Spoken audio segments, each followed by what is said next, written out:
Hey, Classier here. Yeah, at the end of the last part, I mentioned I had something else to say that wasn't just related to continuing to go down the list. And that is a bit about my motivation for continuing to do all these LPs. I mean, of course, I want to show the games, I want to show my skill at games. It's a lot of fun. But for a while, I got pretty lonely on weekends actually. And while I was LPing, it felt like I was with friends, just playing a game again. Because like I moved out from my parents, of course, and I was at least like maybe a 2 or 3 hour drive away from every friend I knew up until that point. But I mean, I knew specifically Turbo Tales 98 was watching. I met people online, and I figured they were watching at least most of my series. And so for that like hour and a half every morning, it was just like I was hanging out with people again. And yeah, I think doing LPs really helped me stay happy for a while. That's all I had to say on the subject. Moving on. Castlevania Order of Ecclesia. It's another Metroidvania Castlevania. It was the only portable one I had not already played. I think I still prefer Portrait of Ruin over it personally. I haven't LP'd Portrait of Ruin. Maybe I should. But it's definitely a good game. It's probably the hardest of the portable Castlevanias. Yeah, I stand by that. For a moment, I was thinking Harmony of Dissonance. So Kid Icarus, I actually I did this for Tarquin's NES timeline that is, I believe, now discontinued. But it's a Kid Icarus LP. It's not a blind LP, so I knew some of what to do. I don't have the Greed Spirit rooms memorized though, so I think I mostly just avoided them. Yeah, I had some knowledge of the game though, shared it. Go check it out if you're interested. Strawberry Cubes was a weird game. I think it was some interesting in the way that like walking around in Yume Nikki is interesting, or Yume Nikki? Dream Diary, that game. Strawberry Cubes isn't quite as unsettling, although it kind of is mildly at times. I don't know, it's just like digital weirdness. I don't actually know if I left it unfinished or if there's just no ending. So that's possibly my second unfinished LP ever. I know. I really don't like when I find an LP and it's just been discontinued forever and won't be finished. And so I really try to finish every LP. I've often thought that when I eventually retire from LPs, I want to at least finish off whatever my current series are. But this was probably one that's just gonna stay as is forever. I occasionally think of picking it back up, but I don't know where the map I drew is anymore. I wrote it down on paper. And I have moved since then, and it's probably in a box still, or a bin. I have these plastic bins. So I can guess what room the map is in if I didn't throw it away. But anyway, I'm probably not gonna go back to this. Tabari in the Night of the Curious Moon, I think it was a real good game. It's by Desunoya. I wrote nearly gave up on the LP in the notes, but the truth is I did give up on the LP in the note, yes, in the notes. Didn't need to repeat that part. But then I ungave up on the LP. But yeah, it's sort of like Kirby 64 if Kirby couldn't fly, and you swapped powers instead of combining them. Also, instead of inhaling, you just smack things with a staff, because there's a magician for the main character. Yeah, it has some interesting puzzles involving the various powers and their interactions with things in order to get some of the lunar fragments, and then the extra world is really difficult. Undertale, I don't remember if this was a request. I think it's a good game. I enjoyed it. I did have an issue where I lost the microphone audio on my first episode, and I re-recorded it. And then, of course, the game remembered that I had already played it because Undertale. Let's see, this also affected, I think, episode 2 or 3 of Half Minute Hero 2. Yeah, which I started a little afterward.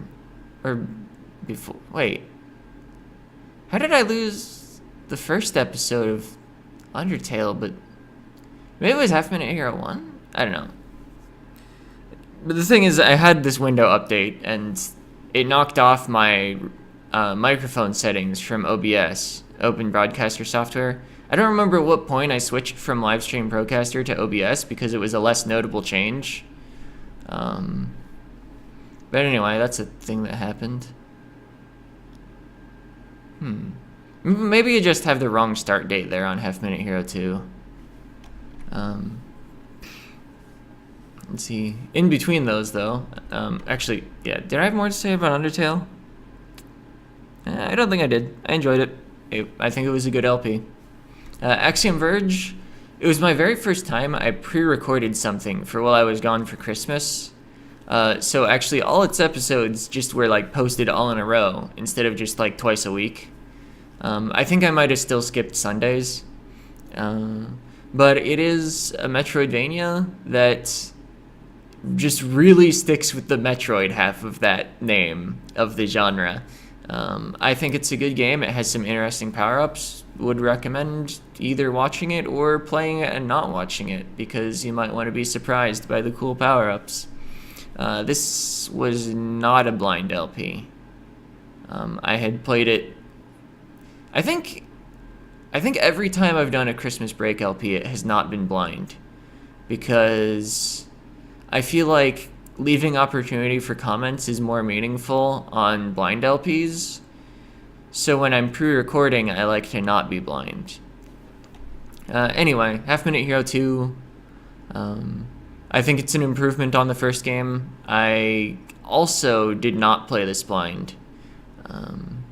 But I enjoyed playing it again. It's, once again, pretty silly. Would recommend it. Robotrek, I believe I played it after Final Fantasy V Advance because I had that now permanent RPG slot. This was a game I played as a child. I don't think it is actually that good. It has some cool things like item combining and being able to customize your stats completely. But one thing about that, though, is there are hard caps. You can't raise stats beyond 99. So your endgame build always ends up looking kind of the same. And also, some of the end fights just drag on really long.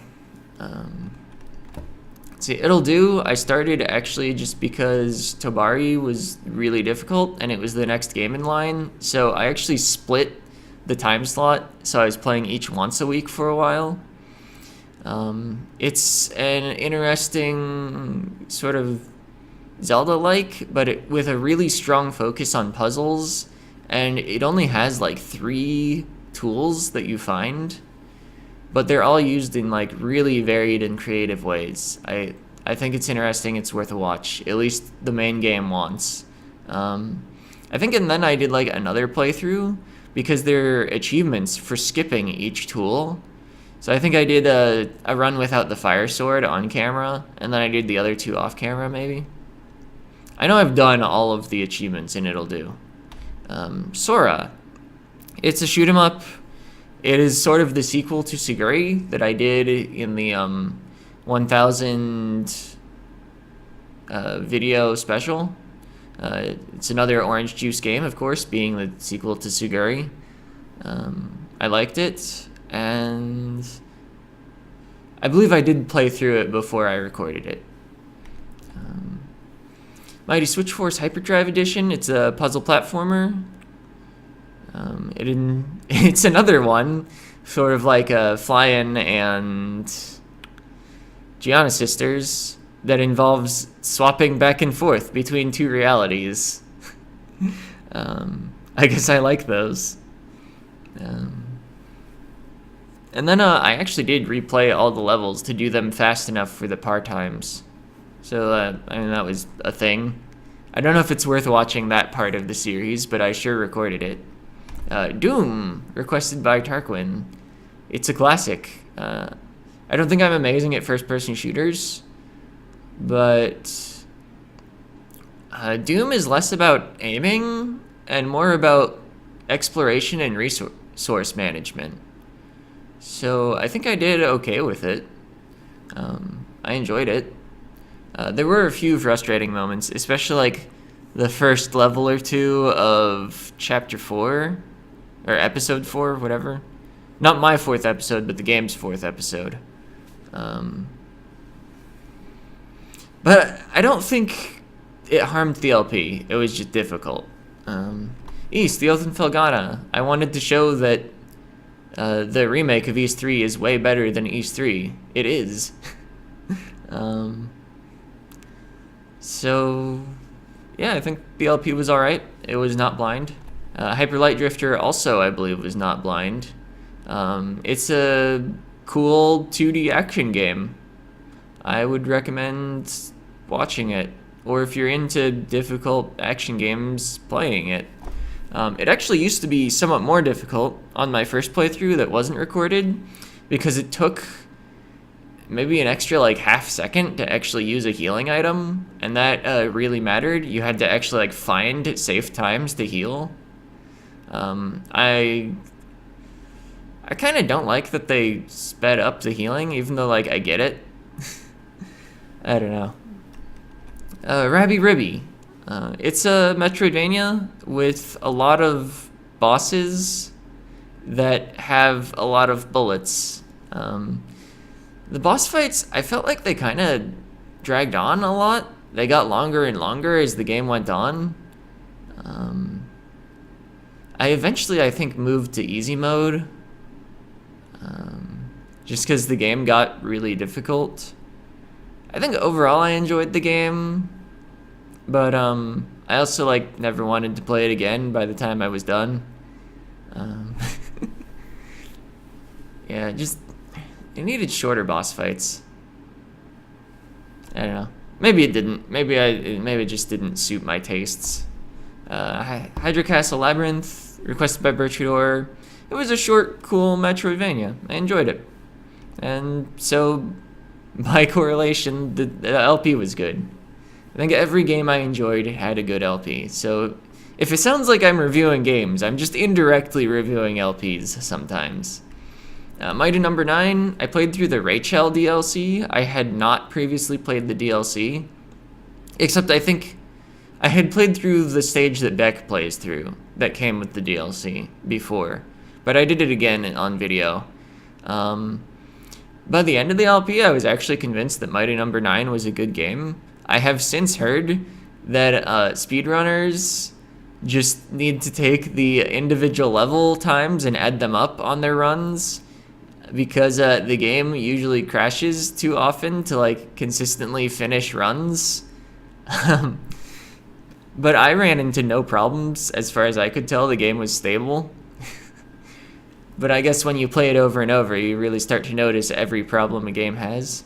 I do think there are some problems with the game. A lot of the instant death hazards are a little precise to squeeze past, and then like once you know the setup for getting past them, they kind of lose their threat.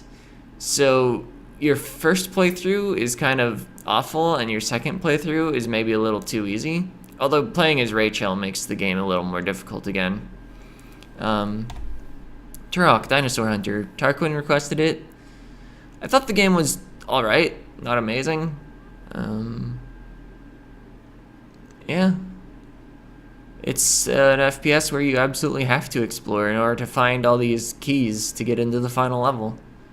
It had some difficult platforming at times, mostly because platforming in first person is kind of awful. But I think the LP was fine. Phantom Brave, PC. I mostly wanted to show this for its plot. I think it's interesting, and also, one thing I like about the game is just how breakable the weapons system is. I didn't really exploit it in the LP, but that's sort of a personal thing I like about the game. At the end of the LP, I said I might do the post-game, or maybe I said I would do the post-game. I never actually got around to the grind for the post-game. I did some off-camera grinding, but I don't think I'm actually going to go back. We did finish the main story. That'll be enough. Yeah, it is a tactical RPG. I don't know if I said that yet. So it's somewhat long, not exactly fast-paced action at any point. But I enjoyed it. I guess it's the first tactical RPG I played on the channel. Let's see, had another video milestone special. I did a lot of individual runs of short games, but instead of focusing on shoot 'em ups, I played other games. I did Princess Remedy in a World of Hurt. I played a game of Binding of Isaac Afterbirth, Contra 3.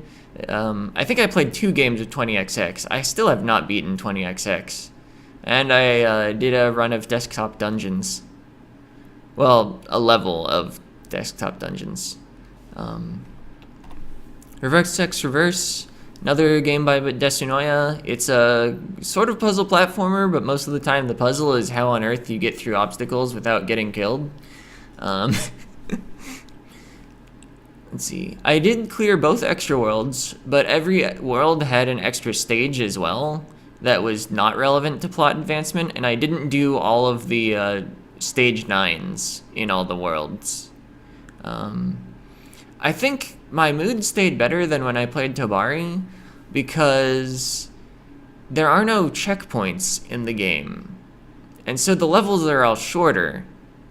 And also, there was no danger of like getting halfway through a level and then getting a game over and losing your checkpoint, because there are no checkpoints. Yeah, I also kept my recording sessions because of that to just half an hour each. There was no need to try to push through the rest of the level because I had to keep my checkpoint. Yeah, I think this game's pretty cool. Probably worth a watch. Kirby Superstar Ultra. I think Turbo Tails actually requested like a couple different Kirby games, but I didn't want to try to set up a 3DS emulator or something, or I don't know. Maybe it was just I was biased towards games I actually owned. I don't know, emulating still makes me feel a little uncomfortable. But I do have Kirby Superstar Ultra on the actual DS cart. So, of course, this was not a blind LP. Kirby Superstar on the SNES was probably my favorite Kirby game for quite a while. I think Kirby Superstar Ultra unseated it. But, trying to think. I mean, Kirby 64 is good, too. I did enjoy Canvas Curse, but it's definitely not the best Kirby game. Yeah. Legend of Zelda: Link to the Past Randomizer. It's lots of fun. I mean, it's Link to the Past. What could possibly go wrong?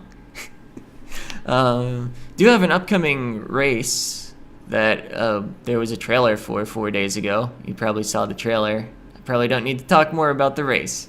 I guess the race is already done. It's all recorded. It's just getting posted later. Yeah, Randomizer, it's tons of fun. Princess Remedy in a Heap of Trouble, the sequel to Princess Remedy in a World of Hurt. It's still pretty enjoyable. It's just a lot of small combat rooms. I did briefly try the hardest difficulty in the last episode, and quickly realized I was not going to be finishing it. But we did get a complete playthrough of the standard difficulty. So, like, I'll take it. We finished the LP. It'll Do 2, the sequel to It'll Do. I think due to making sure you could complete every dungeon with just starting out with the stick, sometimes with a tool you found in the dungeon, The puzzle aspects kind of suffered a bit until like the very final dungeon, where it could assume that you had all three main puzzle tools. But it was still a neat game. It had a different set of tools compared to It'll Do, which was cool. I think the Fire Sword came back, but besides that, it was completely new tools. I mean, there was still like an ice-related thing, but the Force Wand was definitely new. So yeah, if you liked It'll Do 2 is also worth a watch or a play. Shadow Complex Remastered. I think Turbo Tales 98 requested this. I'm not certain. It's another Metroidvania, but as I wrote in the notes there, I made some bad decisions early. Like, there's one part where it just, as you're going through a door, the game straight up tells you what upgrades you could have found by then. And I kind of ignored it, so I had 100 less health than I was supposed to have for a while. By the time I finally decided I should go back because it was getting difficult, I was locked on the wrong side of a one-way door. And this is not a game where you can fight to your last hit point. This is the sort of game that's like a resource management FPS. Because enemies have attacks that you're not going to be dodging because they are guns. It is still played in 2D, but with weird, sometimes you target things in the background and it's a little hard to control, which I also didn't really like. Yeah, I mean, it also suffered from the problem of weak early game, strong late game. It had that reverse difficulty curve, which of course really made it bad that I ignored something in the early game. Because sort of like Super Metroid, like you start with like 100-ish health, and then your first couple upgrades, like the first one doubles your health, and the next one is another 50%. I think if I ever designed a Metroidvania, each health upgrade would multiply your health by like 1.1 or something. Or actually, I'd probably just make a game that it's measured in hits instead of measured in health. I don't know. So yeah, I don't think I LP'd the game very well. I guess that's what I'm saying in a really roundabout way. Next up, we have a couple more Christmas break LPs. Mystic Bell is a I want to say it's a point-and-click adventure that you platform in. I guess it's technically a Metroidvania. You do get a couple powers, but also it's really based on moving items around to solve puzzles. I think all the puzzles are fairly basic, because like a point-and-click adventure, they're mostly use correct item, incorrect place. But, I don't know, it has some charm to it. It's only 6 episodes. The true ending's really silly. And then Caro Blaster is by the creator of Cave Story. It's just a solid, arcadey, sort of linear run-and-gun game. Let's see. A virus named Tom, requested by Bertrador. It's an action puzzle game. I feel like each half of the game sort of suffered on account of the other half. I can imagine people liking it. I mean, Bertrador really likes it. But, I don't know. I think the stages that had complex puzzles on them shouldn't have had the energy-based timer. There should have been, like, a separation of levels. I don't know, the levels where you are solving a simple puzzle while you're kind of hounded by enemies, or dodging past them if they're patrolling, were alright, although I feel like the ones that home in on you were maybe just slightly too fast. I know, it got a little frustrating at times. I also think a couple of the late game levels were like kind of garbage. I used skips on them. The game provides you skips. But I don't know, I think there's at least an interesting core to the game. It might be worth checking out an episode or two.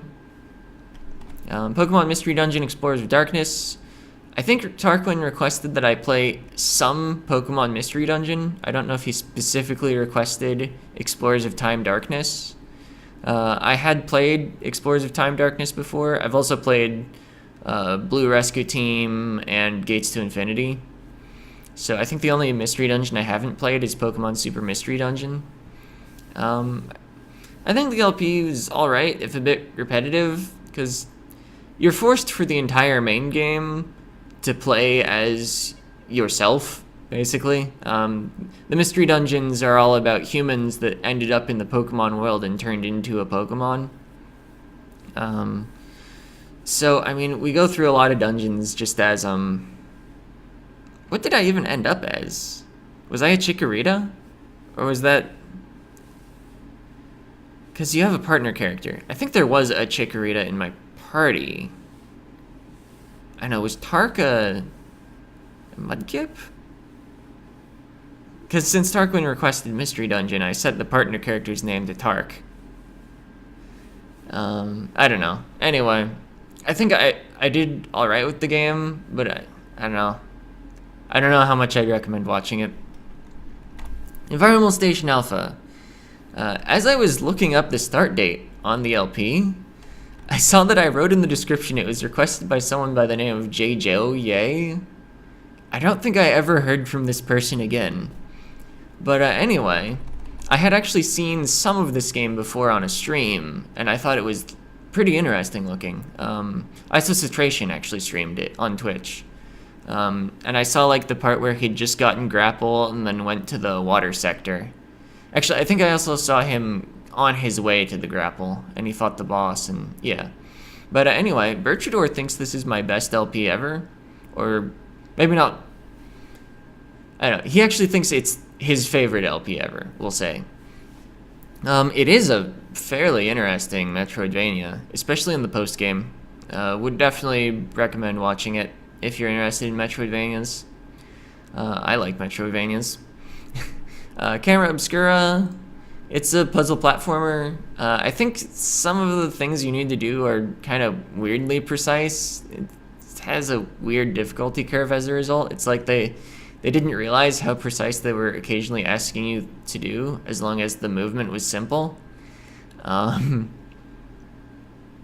know, the whole game's just kind of slightly awkward. I enjoyed most of it though. Might be worth checking out a little of. Let's see. Played a newer version of Link to the Past Randomizer. I enjoyed it again. Copy Kitty. This game was actually a lot of fun. I was originally just going to play through like Boki's normal mode, maybe Summa Savant, just to, like show the character. But I actually ended up playing both difficulties as both characters and doing Boki's extra worlds. This game's just a really good action game. You're just in 2D arenas with platforms and walls and stuff, and you gotta kill all the target enemies. You get cool powers, they mix together into cooler powers. Some of the levels, due to needing specific powers to like get through specific areas, due to needing to like hit switches or kill enemies, almost felt like individual levels were like mini Metroidvanias. Other levels were more like puzzles. Other levels you got swarmed. Like, it kept up the variety, even though it has like a ton of levels in it. And then the hard mode is completely like redone levels. It's not just a stat adjustment. So it does hard mode really well. It's just a solid game. And also one of my longest LPs, surprisingly longer than like every RPG I had played up to this point. Just scrolling up to make sure. Yeah, the only playlist with more videos in it was Racketeer. And I think that's still true. Yeah. Nothing after it has more than 59. But it's good. Would recommend. We're closing in on the end. So I'm just going to push through the rest of these LPs, even though we're running up on half an hour. This isn't going to be the end of this video series, though, because I want to talk about the future, too. And I also want to play a game, just, you know, get some games in the 2000 video special. I'll talk about what I'm going to play in the next part, though. Hollow Knight. It's a cool Metroidvania. Strong focus on combat, particularly melee combat. It has good art. It's kind of tough. kind of Dark Souls-y at times, but like fast Dark Souls instead of slow Dark Souls. There's a difference. I really enjoyed it. There were a few times where I kind of spent a while wandering and didn't get much done, but a lot of that episode count is just because the game's genuinely pretty long. Yeah, would recommend. Earthbound, I have of course played Earthbound before. I enjoyed showing the game. I think the LP came out well. I showed a little speed tech, mostly just enemy despawns and the fact that bottle rockets are really good. But also kind of struck a balance with making sure to show the game, talk to NPCs, that sort of thing. So yeah, I think it's a pretty good Earthbound LP. I'm sure there are better ones out there, just because Earthbound is a cult classic. Lots of people enjoy Earthbound. And there are probably people that love Earthbound more than me. But, I mean, it came out fine. Final Fantasy VIII, I don't like this game. I will probably talk more about it in the actual LP. I don't really want to fully review an ongoing LP. I'm pushing through Final Fantasy VIII, but I don't think it's that enjoyable to watch. Anomaly Korea, requested by Berchador. It's actually like a reverse tower defense. You have units that are forced along a pathway, and you like use abilities and you shuffle your units around and upgrade them in order to destroy the towers and possibly get to a goal point. It has some interesting stage gimmicks that really make each stage of the story mode unique. It does have some things I didn't like shuffling your units to be optimal really gets tedious, I feel. So it's not a perfect game. It's interesting, and it doesn't drag on. It's only 11 episodes. I don't think I played all the Art of War missions. I might have just decided they weren't fun and gave up, but I completed the story. Elwa's Awakening, it's a Metroidvania in which you get very few new powers. The ones you do get are used extensively. No, I wouldn't compare it to It'll Do. Mostly because there are fewer interactions, especially like between powers. It has some decent platforming action. I think getting 100% wasn't worth it, but the game was interesting enough. I think it's a decent playthrough. Jazz Jackrabbit 2, requested by TurboTales98. It's an old action platformer. I think it's alright. I think the LP was alright, but also like nothing special. Yeah. Super Mario Bros. 3. It was actually, I think, my first time out of World 1 in Super Mario Bros. 3. And I did beat the game. I mean, it's a classic. I think it was probably a good LP. Link to the Past Randomizer timed one-hit KO. This was another Christmas break LP, so it was all pre-recorded. I actually played through timed one-hit KO mode in the randomizer. It was, again, a lot of fun. I really liked Link to the Past Randomizer. Link to the Past is actually my favorite Zelda game. I just noticed I misspelled requested down here, but let's try to focus. Yeah, timed one-hit KO mode means there's a timer. It counts down. Whenever it's at 0, you die in one hit. So it really ramped up the combat difficulty, which is something I think most of my playthroughs of Link to the Past could use some of, because it's not really that hard a game in most of the parts. Yeah, you can get a clock after the time has hit 0 to give yourself more standard damage taking. I also played Super Metroid Item Randomizer. I am not amazing at Super Metroid, and Super Metroid Item Randomizer sort of expects you to know some speed tech. I did actually figure out what I needed, and I made it through, but only through sheer luck. There are definitely arrangements of items that I would have not made it through. I had fun with it because I got lucky, but I don't think we'll be seeing much more Super Metroid item randomizer. Cardi City Nights 2 is ongoing, so I don't know how much of it belongs in a retrospective. Battle Chef Brigade is ongoing. I'm enjoying these. I'm also really enjoying Treasure Adventure World, requested by Bertrudor, or Ryu X. I don't know how to pronounce a U and then a Q. Never mind. Moving back to the actual retrospective, Super Mario Bros. It was mostly just filler between Super Mario Bros. 3 and Treasure Adventure World because we were waiting for Treasure Adventure World to come out. But I think it was a decent playthrough. Yeah, I mean, it's a classic Mario game. I think some of its parts are a little RNG heavy, like the Hammer Bro movements, but I still enjoyed the game. And yeah, so that's basically it. I have a long history of games I liked or games I didn't like, and the ones I liked are good LPs, and I don't know. I feel like I generally do solid LPs, so I don't have very much to say as I'm reviewing the LP list. It's like, well, there's lots of good stuff here. You could go watch it. There's also some mediocre stuff here, and the occasional bad thing, especially at the beginning. These four, probably just avoid them.